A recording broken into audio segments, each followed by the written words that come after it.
Esta é a história do dia da Rádio Observador. Ninguém quer trabalhar num restaurante?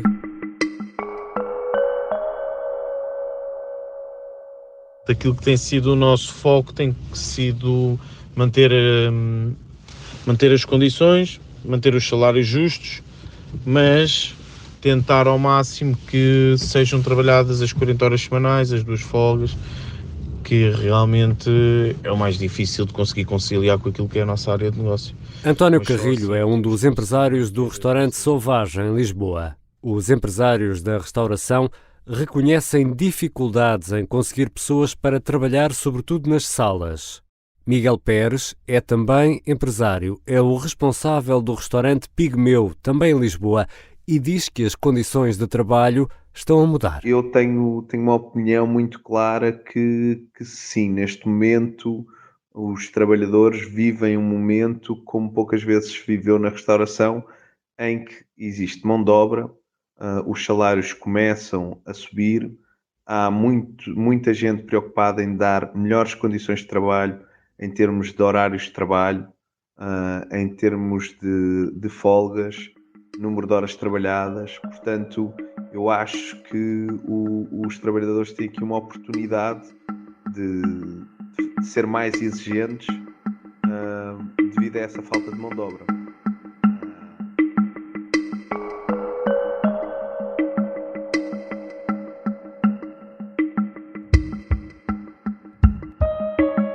Já ficou meia hora à espera da comida, enquanto 1 ou 2 empregados tentam dar conta do recado numa sala cheia?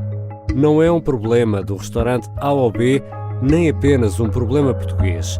Devido à pandemia, com o encerramento de cafés, bares e restaurantes, milhares de pessoas ficaram sem trabalho. A necessidade obrigou estas pessoas a encontrar outras vidas e muitas não quiseram regressar ao serviço de mesa.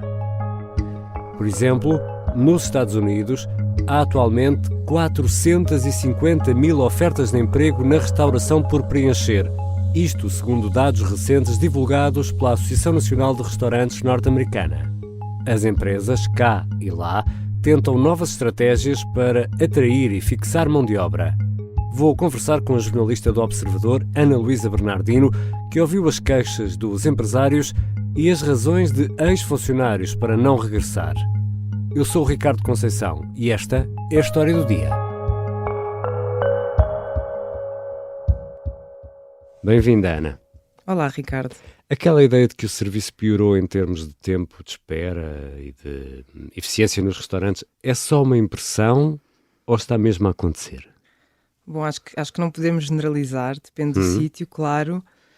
Há projetos que, com muita ginástica, conseguem manter um bom serviço de sala, mas, como deves saber, este universo é grande e, portanto, respondendo à tua questão, num grande número de espaços, sim, é possível que o serviço esteja aquém do esperado pelos clientes. Mas isto acontece por alguns motivos. Primeiro, porque há poucas pessoas a trabalhar na área e depois aquelas que estão a trabalhar, de facto, estão sobrecarregadas.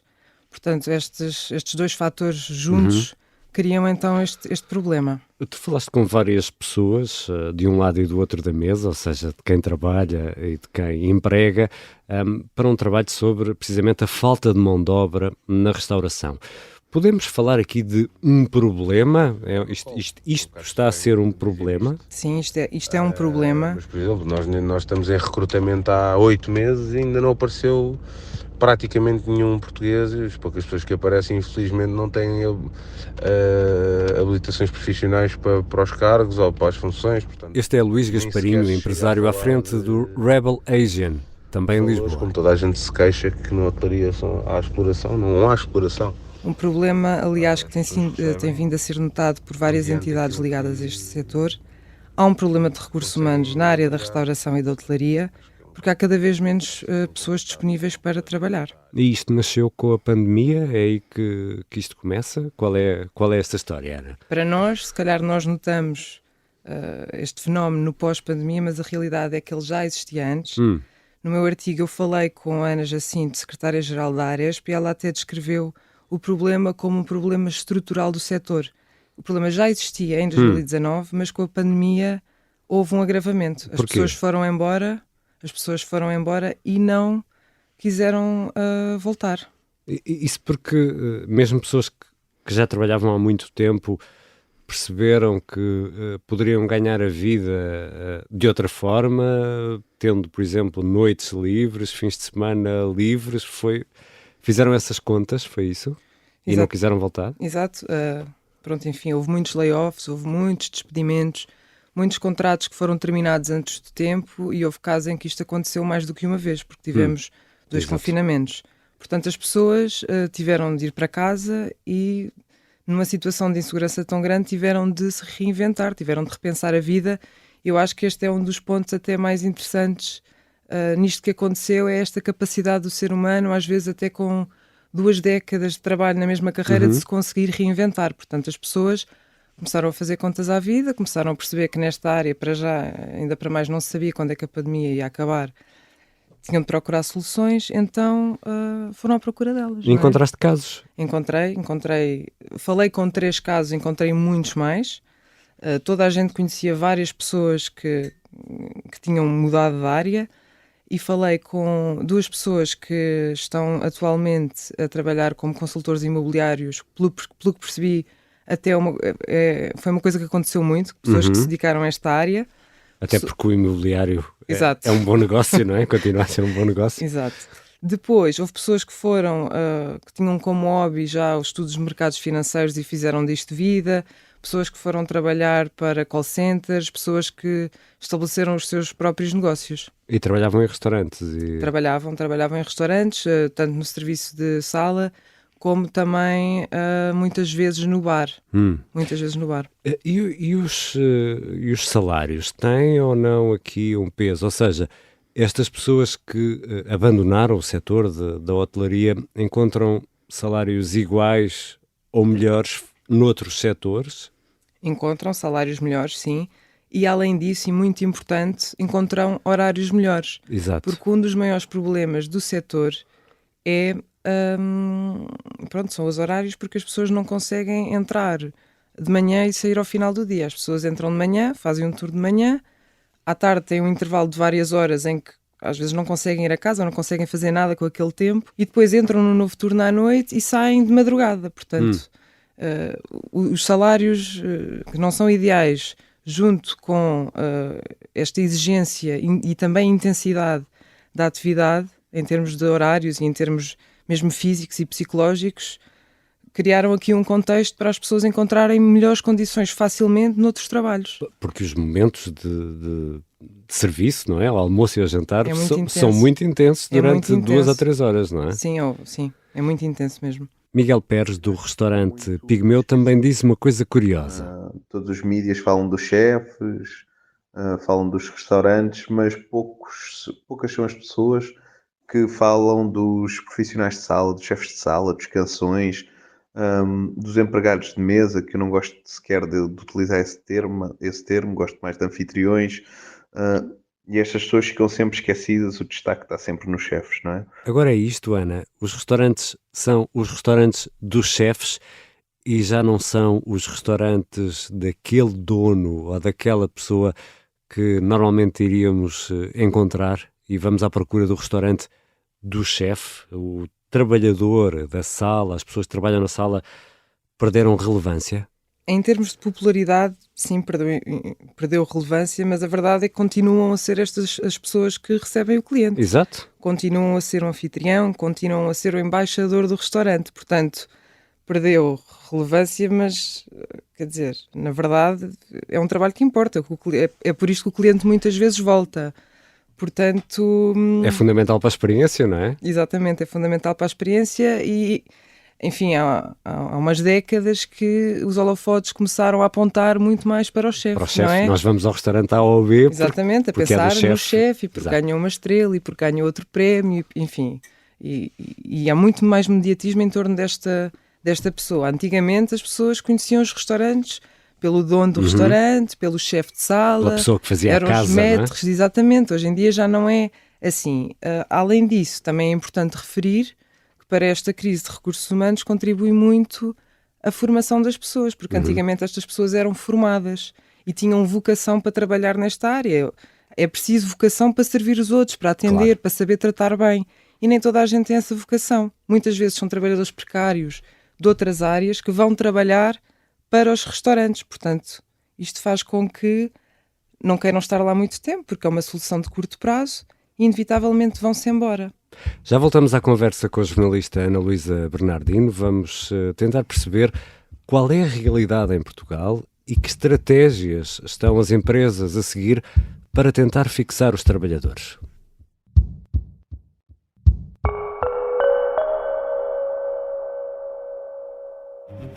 A reforma do Estado para nós não é uma folha de PowerPoint. Será necessário reformar Portugal? Será que é possível reformar Portugal? E por que é que continuamos a reformar tão pouco? António Carrapatoso vai responder a estas e outras perguntas no novo curso da Academia Observador. E até traz uma folha de PowerPoint. Academia Observador. Grandes cursos a pequenos preços. Estamos de regresso à conversa com a jornalista Ana Luísa Bernardino. Estamos a conversar sobre como a pandemia ajudou a mudar o trabalho nos restaurantes. Ana, é difícil encontrar uma mesa à sexta-feira à noite ou ao sábado à noite? Já todos passámos por essa experiência. Podemos dizer que a procura por restaurantes aumentou com o desconfinamento e a oferta não acompanhou a tendência? É difícil responder-te porque, na verdade, no pós-pandemia, o que também se verificou foi um aumento enorme de restaurantes. Abriram muitos projetos depois da pandemia, o que veio ainda agravar mais este problema no setor dos recursos humanos. Portanto, isto é uma pescadinha de rabo na boca, não é? Então vamos a números. Que dados oficiais é que há sobre este problema, Ana? Segundo dados do Instituto Nacional de Estatística que nos foram fornecidos pela Aresp, só no trimestre passado a área da restauração ficou com menos 17.600 pessoas. É muita gente. E segundo a lei da oferta e da procura, quando uma diminui, a outra aumenta, os preços sobem. Isto quer dizer que os ordenados que estão a ser pagos a quem trabalha em restaurantes estão a aumentar? De acordo com aquilo que os empresários com quem falámos nos disseram, sim. Esse é um dos esforços que está a ser feito por parte das empresas, dos restaurantes, para atraírem mão de obra e, de facto, é um período único, de acordo com o que um empresário notou, para isso. De facto, as pessoas neste momento podem exigir condições melhores porque o mercado precisa destas pessoas. E há mais benefícios? Quais são as estratégias, afinal, Ana? Isto depende um bocadinho de restaurante para restaurante, porque um restaurante independente, enfim, que não faz parte de um grande grupo, vai adotar sempre estratégias que vão sendo uma gestão de dia-a-dia, mas os grandes grupos, por exemplo, estão a implementar estratégias mais específicas e que abrangem mais restaurantes. É o caso da Plateform, um grupo que detém 26 marcas e 150 restaurantes espalhados por todo o país, com maior presença em Lisboa, e aqui estão a ser implementadas várias medidas. Por exemplo, além dos horários da melhoria em termos salariais, estão a tentar acabar com esta questão dos horários repartidos.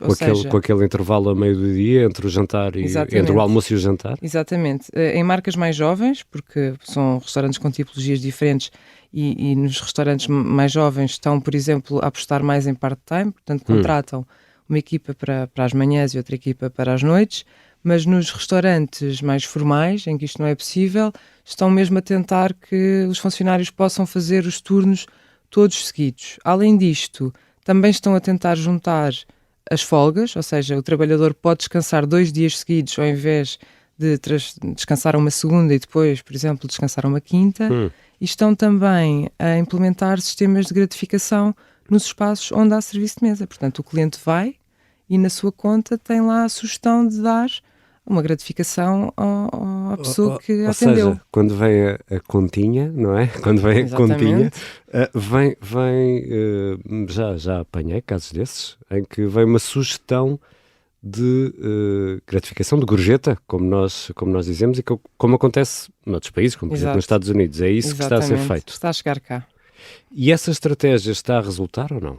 Pelo que eu percebi, está a resultar. Acho que ainda não temos dados concretos para afirmar isso, mas a verdade é que o grupo continua a funcionar e continua a funcionar com todos os seus restaurantes e, portanto, Acho que temos de esperar para ver. E esse grupo tem restaurantes de todo o tipo? Ou são mais topo, mais normais? Tem desde o Vitaminas, que é uma marca que está muito presente, por exemplo, em centros comerciais, mas também tem um Rocco, também tem a Sala de Corte, também tem o Tavares, enfim.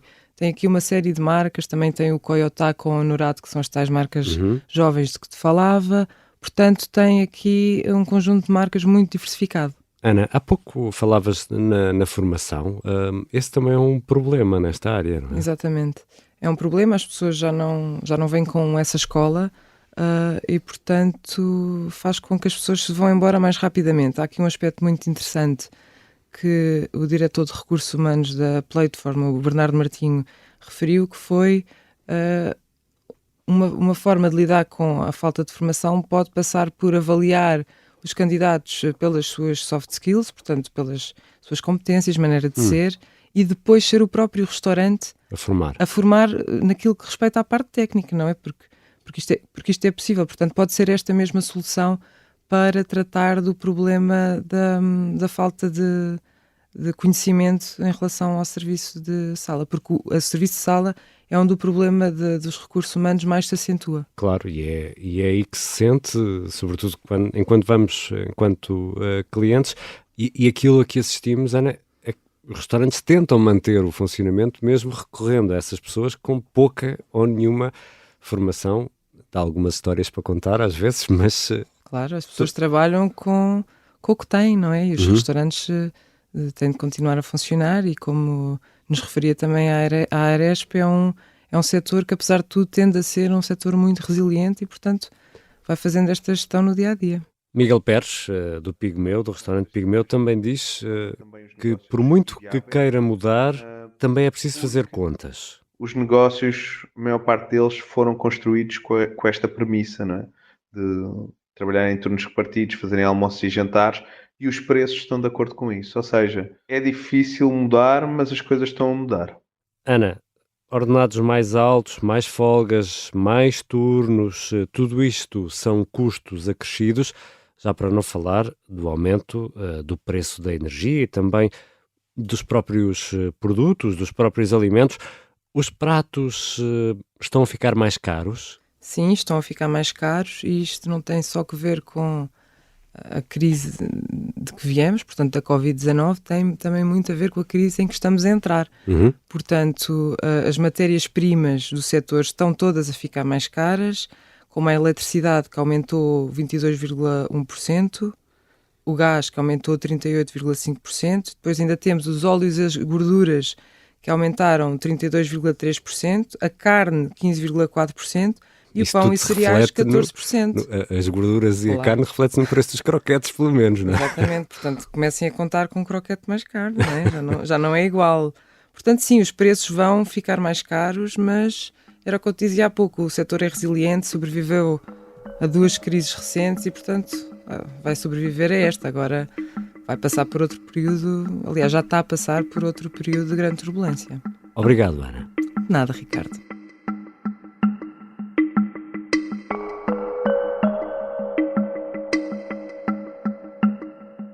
Ana Luísa Bernardino é jornalista do Observador e habitualmente escreve sobre o setor da hotelaria, restaurantes e gastronomia. Esta foi a história do dia. Ouvimos várias declarações de empresários da restauração enviadas para o Observador. A sonoplastia e a música do genérico são do João Ribeiro. Eu sou o Ricardo Conceição. Até amanhã.